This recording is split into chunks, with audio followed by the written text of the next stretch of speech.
Ramadaan Mubaarak saaxiibayaal meel kastoo aad joogtaan halkan waa janalka dabagalka wararka waa 20 bisha afraad sanadka 2021 qodobada ugu waaweyn warkeenana waxa kamid ah madaxweynihii dawladda Chad Idris Deby oo isagoo furinta dagaalka jooga la togtay Afrikaanku meel kastuu joogo doorasho ayuu isku dagaalsan yahay faahfaahinna waxay ka soo baxayaan mas'uul sare oo lagu dilay qarax ka dhacay Muqdisho ra'iisul wasaare Roble oo odayaal habargidir ah u sheegay qaabkay u wajahayaan arrinta Saadiq John oo hub iyo ciidamo culus helay farmaajo oo qoraal cusub ku rajo tiray dhexdhexaadintii uu ka codsaday midowga Afrika iyadoo dhanka kale madaxweyne farmaajo eedii ka timaada muddo kororsiga uu dusha u saaray mas'uul caana iyo madasha badbaado qaran oo dalab xasaasiya u dirtay golaha ammaanka ee qaramada midoobay intaasi saaxiibayaal waxay ahaayeen qodobada ugu dorkaroon warka janalka dabagalka wararka aad ku cusub tahay janalkan ku soo biir oo subscribe sar muuqaalka laagsar qaybta hoose commentiga nagula wadaag aragtidaada share gareey oo la wadaag saaxiibada kuma hadsanid inaad ka mid tahay saaxiibada dhawey janalkan haatan warkii oo fidsan wararka Soomaalida ayaan markasta ku bilaabi jirnay wararkeena balse war goordhow soo dhacay oo dunida si weyn looga hadalhayo ayaan ku bilaabeynaa kaasoo ah madaxweynihii dalka Chad oo lagu dilay furinta hore ee dagaalka madaxweynihii dalka Chad Idris Deby ayaa la dilay isagoo ku jira furinta hore ee dagaalka dawladda ay kula jirto kooxaha mucaaradka sida ay sheegeen saraakiil ka tirsan ciidamada madaxweyne Idris Deby ayaa isniintii tagtay markii lixaad ku guuleystay doorashada madaxweynaha ee dalkaasi ka dhacday taasoo mas'uuliyiintu ay sheegeen inuu helay 79% codadka la tiriyay ciidamada dawladda ayaa sheegay in Deby lagu dilay dagaalka ka socda waqooyiga dalkaasi madaxweyne Deby ayaa ahaa 68 sano jir waxaana uu dalka Chad hogaaminayay tan iyo sanadkii 1990 geesta kalena faahfaahinna dheeraad ah ayaa laga helayaa qarax nooca miinada ah oo maanta ka dhacay wadada Dar es Salaam ee magaalada Muqdisho kaasoo geystay khasaare isugu jira dhimasho iyo dhaawac wararka ayaa sheegaya in qarax oo ahaa mid aad u xoogan lala bartilmaameedsaday gudoomiye ku-xigeenka arrimaha siyaasadda ee maamulka degmada Daynile Cabdi Maxamed Maxamuud kaasoo dhaawacii ka soo gaaray qaraxaasi u geeriyooday sidoo kale waxa goobta gaaray ciidamo ka tirsan kuwa ammaanka Soomaaliya oo howlgallo kooban halkaasi ka sameeyay walina ma jiro wax hadal ah oo ka soo baxay saraakiisha laamaha ammaanka iyo maamulka degmada Daynile oo ku aadan dhacdaasi qaraxani ayaa qayb ka noqonaya falalka lidii ku ah amniga kuwaas oo isugu jira qaraxyo iyo sidoo kale dilal qorsheysan oo qaarkood ay sheegato kooxda shabaab oo ka dhaca Muqdisho dhinaca kale Roble ayaa odayaal habargidir ah u sheegay qaabkay u wajahayaan arrinta Saadiq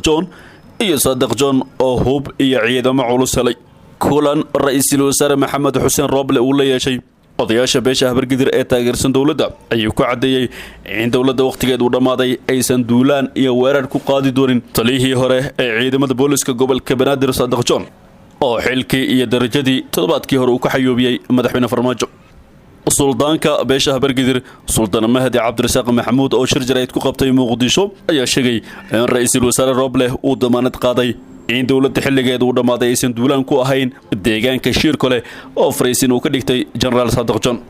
ra'iisul wasaaruhu waxa uu noo damaanad qaaday in dawladdu aysan duulaan ku ahayn Shirkole Saadiqna aysan duulaan ku ahayn arrintaasina ay jecel yihiin qaab wada hadal iyo isfaham in lagu dhameeyo waxa sidaas yiri Sultaan Mahdi Cabdirasaaq Maxamuud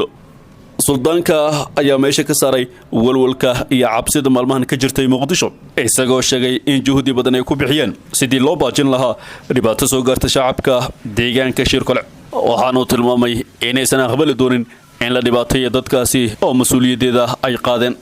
waxa uu sheegay suldaanka in ra'iisul wasaaraha iyo madaxda maamul goboleedyada Galmudug iyo Hirshabelle ay ku matalaan siyaasadda beesha hawiye wixii wanaag ahna ka wada shaqaynteeda ay qayb ka yihiin cid walba oo dhaqanka ugu horeeyo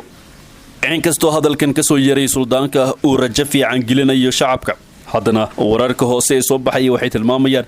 in Saadiq John uu garab badan ka helayo shakhsiyaad badan siyaasiyiin iyo kuwa ah musharaxiin waxaana la tilmaamay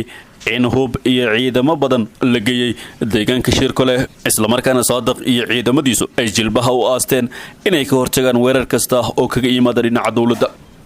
dhinaca kale farmaajo ayaa qoraal cusub ku rajo tiray dhexdhexaadintii uu ka codsaday midowga Afrika saacada kadib markii uu madaxweynaha jamhuuriyadda dimuqraadiga ee Congo ahana gudoomiyaha midowga Afrika ka codsaday inuu dhexdhexaadiyo saamilada siyaasadda ayaa madaxweyne farmaajo waxa uu soo saaray qoraal durbaraja tiray wadahadalkaasi. qoraaladii hore ee wasaaradda arrimaha dibadda Soomaaliya iyo madaxtooyada Jamhuuriyadda Dimuqraadiga Kongo ayaa labaduba lagu sheegay in farmaajo doonayo in madaxweyne Felix uu saamilada siyaasadda Soomaaliya u qabto wadahadalo lagu gaaro heshiis doorasho oo aan la shaacayn waxa uu yahay. Ayeshe saacado kadib ayuu farmaajo soo saaray qoraal uu ku sheegay inuu doonayo inuu galo wadahadalo ku saabsan qabashada doorasho qof iyo cod.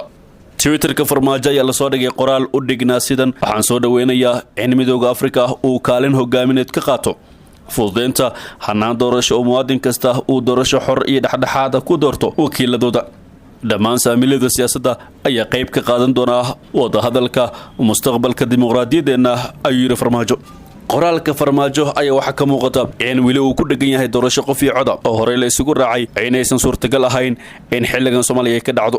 maamul goboleedyada qaar iyo mucaaradka ayaa hore u sheegay ku adkaysiga qabashada doorasho qof iyo cod inay tahay xeelad uu farmaajo waqti ku luminayo sababtoo ah 4 sano oo madaxweyne ahaa. waxay tilmaameen in xitaa hal maalin uusan ka shaqayn arrintaasi.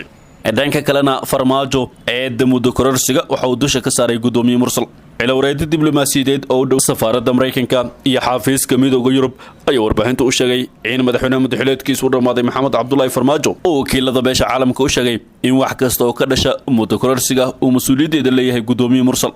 farmaajo iyo wakiilada beesha caalamka ayaa 17 bishan Abriil oo ku beegnay Sabtidii waxay ku kulmeen teendhada Fisooni. cilawreed la hadlay warbaahinta ayaa sheegay in farmaajo uu wakiilada caalamka hortooda dhowr mar ka sheegay in muddo kororsigu yahay go'aan uu qaatay golaha shacabka, isla markaana ay u madax bannaan yihiin go'aanadooda wixii ka dhashana ay mas'uul ka yihiin guddoonka golaha. sidoo kale farmaajo ayaa wada shaqayn ku tilmaamay in uu saxiixo go'aanka golaha shacabka ay ka gaareen arrimaha doorashada, isagoo sidoo kale sheegay inuu diyaar u yahay in markasta uu tixgeliyo go'aanada golaha. wakiilada beesha caalamka ayaa diiday soo jeedinta farmaajo ah in wax kasta ay mas'uul ka yihiin guddoonka golaha, balse waxaa la sheegay in guddoonku qayb uu ka noqon doono shakhsiyaadka ku lugta leh dhibaatadii ka timaada qorshaha muddo kororsiga ama kuwa la saari doono cunaqabataynta. dhinaca kale beesha caalamka ayaa kulankii ay la yeesheen farmaajo waxay u sheegeen inuu bedelo mowqifka ku saabsan muddo kororsiga, dibna loogu laabto wadahadal iyo wadar ogol. farmaajo ayaa la sheegay inuusan markiiba siinin jawaab, balse lagu kala tegay in dib la isugu laabto shirar kale. beesha caalamka waxay ku dhagan tahay in marnaba aysan suurtagal ahayn in Soomaaliya hadda ay gasho qorshaha muddo kororsiga 2 sano ah ee hay'adaha dawladda loo sameeyay, waxaana diyaar u yihiin in miiska wadahadalka la isugu soo laabto si loo wada gaaro hanaan doorasho oo loo wada dhan yahay. madasha badbaado qaran dalab xasaasi ah ayay u dirtay golaha ammaanka. madasha la magac baxday badbaado qaran oo ay ku midaysan yihiin xubnaha mucaaradka, gudoomiyaha aqalka sare, madaxweynayaasha Puntland iyo Jubbaland ayaa fariin la xiriirta xaaladda dalka waxay u dirtay golaha ammaanka ee qaramada midoobay. qoraalka ay madasha la wadaagtay golaha ammaanka oo ahaa mid xasaasi ah ayaa waxaa looga hadlay xaaladda cakran ee Soomaaliya, gaar ahaan arrinta muddo kororsiga. madasha badbaado qaran ayaa sidoo kale shaaca ka qaaday inay si weyn uga soo horjeedo go'aanka golaha shacabka uu ku ansixiyay qaraarka 2 sano ah. go'aanka ka soo baxay aqalka hoose ee baarlamaanka oo ay ku kororsadeen shaqadooda iyo tan madaxweynaha 2 sano oo waxba kama jiraan ayaa lagu yiri warqadda. sidoo kale madasha badbaado qaran ayaa qaramada midoobay ka dalbatay in fariintooda laga aqriyo golaha ammaanka hortooda. waxa kale oo intaasi ku dartay in tallaabada ay qaadeen xildhibaanada golaha shacabka ay qatar ku tahay xasiloonida nabadda iyo midnimada Soomaaliya. hadalkani ayaa ku soo aadaya iyadoo Soomaaliya ay gashay xaalad cusub kadib muddo kordhintii loo sameeyay madaxweynaha iyo fashilka ku yimid wadahadaladii doorashada. guudana saaxiibayaal wanaga inta warka janalka dabagalka wararka. haddii aad ku cusub tahay janalkan ku soo biir oo subscribe sar muuqaalka laag sar qaybta hoose commentiga nagula wadaag aragtidaada share gareey oo la wadaag saaxiibada ku mahadsanidina daawata warkan mid ka xigeentan ku kulmi doono nabadgelyo.